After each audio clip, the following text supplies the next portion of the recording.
రాజు ఎక్కడున్నా రాజేరా అంటున్నారు Prabhas fans. Fish Venkat పరిస్థితి చాలా విషమంగా ఉందని మనందరికీ తెలిసిందే. సో రీసెంట్గా వాళ్ళ కుటుంబ సభ్యులు కానీ వాళ్ళ భార్య గారు కానీ మాకు ఎవరైనా హెల్ప్ చేయండి, కనీసం ఆయన ఇంకా కొద్ది రోజులైనా ఉంటే చూడాలనుకుంటున్నామని చెప్పేసి వాళ్ళ కుటుంబ సభ్యులు చాలా ఆందోళన పడుతూ ఉన్నారు.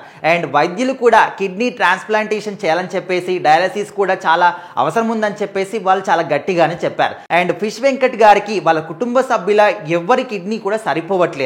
అండ్ ఫిష్ వెంకట్ గారి బ్లడ్ గ్రూప్ ఏమో O పాజిటివ్ అయితే వాళ్ళ కుటుంబ సభ్యులది B పాజిటివ్, A పాజిటివ్ ఈ విధంగా ఉన్నాయి. సో అందుకోసమని ఎవరి కిడ్నీ కూడా సరిపోవట్లేదు. అండ్ కిడ్నీ ట్రాన్స్ప్లాంటేషన్ చేయాలంటే ఆల్మోస్ట్ 50 lakhs వరకు కూడా ఖర్చు అవుతుందని చెప్పేసి డాక్టర్లు కూడా చెప్పడం జరిగింది. వాళ్ళ కుటుంబ సభ్యులు వాళ్ళ సహాయ శక్తులా కూడా ట్రై చేస్తున్నారు, కానీ ఎక్కడ కూడా వాళ్ళకు మరీ ఇంత లెవెల్లో ఆర్థిక సహాయం అందించే వాళ్ళు ఎవరు కూడా లేరు. అయితే ఈ క్రమంలోనే ఇంకొక న్యూస్ అయితే బయటకు వచ్చింది. తాజాగా ప్రభాస్ గారి అసిస్టెంట్ గారు ఇక్కడ ఫిష్ వెంకట్ గారి కుటుంబ సభ్యులకి ఫోన్ చేయడం కానీ, మీకు అవసరం ఉంటే సహాయం కావాలంటే మాకు చెప్పండి, మేము చేస్తామన్న విధంగా వాళ్ళు కూడా చెప్పారంట. సో ఇక్కడ వాళ్ళ కుటుంబ సభ్యులు మాకు ఖచ్చితంగా సహాయం అవసరం అండి, కిడ్నీ కూడా టోటల్గా ఫెయిల్ అయిపోయాయి, ఖచ్చితంగా మాకు సహాయం కావాలి అనే విధంగా వాళ్ళు చెప్పారు. అండ్ ఇక్కడ వాళ్ళ అసిస్టెంట్ కూడా ఓకే ఖచ్చితంగా మా సార్కి చెప్పి చేయిస్తామనే విధంగా కూడా చెప్పారంట. సో ఇది విన్నప్పటి నుంచి కూడా ప్రభాస్ ఫ్యాన్స్ అందరు కూడా రాజు ఎక్కడున్నా రాజేరా అనే విధంగా సోషల్ మీడియాలో వాళ్ళ గురించి పోస్ట్ పెట్టడం కానీ, ఖచ్చితంగా ఫ్యాన్స్ అందరు కూడా మేము కూడా హెల్ప్ చేస్తామని కూడా చెప్తున్నారు.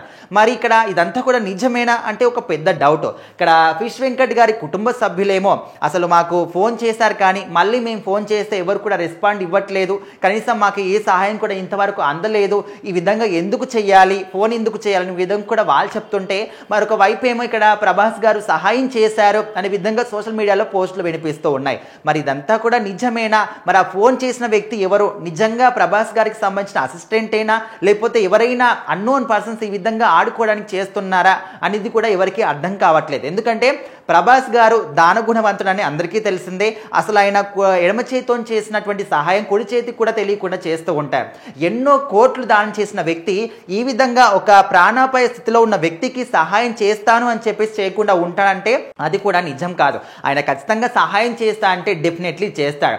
మరి ఇక్కడ ఫోన్ చేసిన వాళ్ళు ఎవరో, నిజంగా ప్రభాస్ గారి అసిస్టెంటేనా, లేకపోతే ఎవరో అన్నోన్ పర్సన్స్ ఎవరైనా ఈ విధంగా కావాలని చేస్తున్నారా? అంటే వాళ్ళు ఎవరైనా కావచ్చు, కానీ ప్రభాస్ గారి అసిస్టెంట్ అని ఒక పేరును వాడుకున్నారు కాబట్టి ఇక్కడ సోషల్ మీడియా మొత్తం మీద కూడా ప్రభాస్ గారి పేరే చాలా గట్టిగా వినిపిస్తుంది.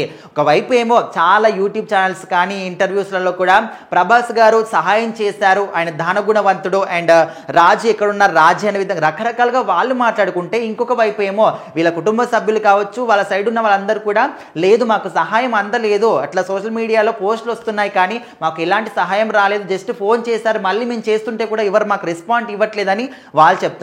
మరి ఇందులో ఏది నిజము ఏంటి అబద్ధం అనేది నిజంగా తెలియాలంటే ప్రభాస్ గారి టీమే అఫీషియల్గా ఏమైనా రియాక్ట్ అవుతే తప్ప దీని గురించి ఒక క్లారిటీ అనేది రాదు. ఏదేమైనప్పటికీ ఫిష్ వెంకట్ గారి పరిస్థితి మాత్రం చాలా విషమంగా ఉంది. తన ఫ్రెండ్స్ కావచ్చు, తన ఫ్యామిలీ మెంబర్స్ కావచ్చు, రిలేటివ్స్ కావచ్చు, తనని బతికించుకోవడానికి చాలా కష్టపడుతూ ఉన్నారు. మరి ఆయన కిడ్నీ ట్రాన్స్ప్లాంటేషన్ కావచ్చు, డయాలసిస్ కావచ్చు, దీనికి రోజు చాలా ఆర్థికంగా చాలా డబ్బులు ఖర్చు అవుతున్నాయి. మరి అట్లీస్ట్ వాళ్ళకి ఎవరైనా ఒక సీనియర్ నటులు కావచ్చు, ఎవరైనా మాకు హెల్ప్ చేస్తే బాగుంటుంది అనే విధంగా కూడా చాలా మంది వేడుకుంటున్నారు. మరి చూడాలి ప్రభాస్ గారి టీం దీనికి రియాక్ట్ అవుతుందా, మరి నిజంగా వాళ్ళే చేశారా, చేసిన తర్వాత ఎందుకు రియాక్ట్ అవ్వట్లేదు, మరి వేరే వాళ్ళు ఎవరైనా చేశారా, దీనికి ఖచ్చితంగా వాళ్ళ టీం వాళ్ళు రియాక్ట్ అవుతే తప్ప ఒక క్లారిటీ అనేది రాదు.